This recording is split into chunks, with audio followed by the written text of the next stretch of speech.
Hi viewers, welcome to Cine Clicks. இன்னைக்கு நம்ம cine news நிகழ்ச்சியில் பார்க்க போகிற நியூஸ் என்னன்னா,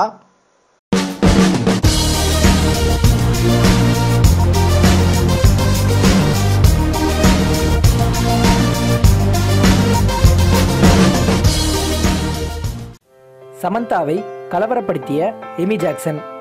வேலையில்லா பட்டதாரி படத்தில் ஒளிப்பதிவாளர் வேல்ராஜ் இயக்கத்தில் நடித்த தனுஷ் மீண்டும் அவர் இயக்கும் படத்தில் நடிக்கிறார். அனகன் படத்தில் பல கெட்டப்புகளில் நடித்த தனுஷ் இந்த படத்தில் 2 வேடங்களில் நடிக்கிறார். இந்த இரட்டை வேடங்களுக்காக பாடி லாங்குவேஜையும் மாற்றி காட்டப் போகிறாராம். அதனால் இந்த படத்தில் சமந்தா, எமி ஜாக்சன் என்ற 2 கதாநாயகிகள் ஒப்பந்தம் செய்யப்பட்டுள்ளனர்.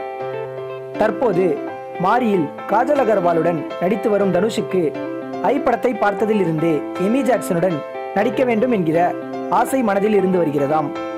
அதனால் தனது புதிய படத்தில் 2 ஹீரோயின் என்று சொன்ன இயக்குனர் சமந்தாவை ஏற்கனவே கமிட் பண்ணிவிட்ட நிலையில் அந்த இன்னொரு ஹீரோயின் வேடத்தை எமி ஜாக்சனுக்கு கொடுத்து விடலாம் என்றாராம் தனுஷ்.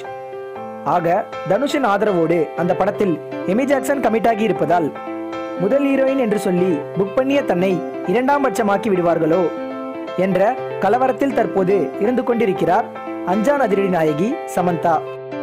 ஓகே வியூவர்ஸ், இன்னைக்கு நம்ம பார்த்த நியூஸ் உங்களுக்கு பிடிச்சிருக்கும்னு நினைக்கிறேன். மீண்டும் பல புதிய தகவல்களுடன் உங்களை சந்திக்கிறேன். அதுவரை உங்களிடமிருந்து வணக்கம் கூறி விடைபெறுவது உங்கள் மணி. எங்க சேனல்ல வர வீடியோஸ் உங்களுக்கு பிடிச்சிருந்தா கீழே உள்ள சப்ஸ்கிரைப் லிங்கை கிளிக் பண்ணுங்க.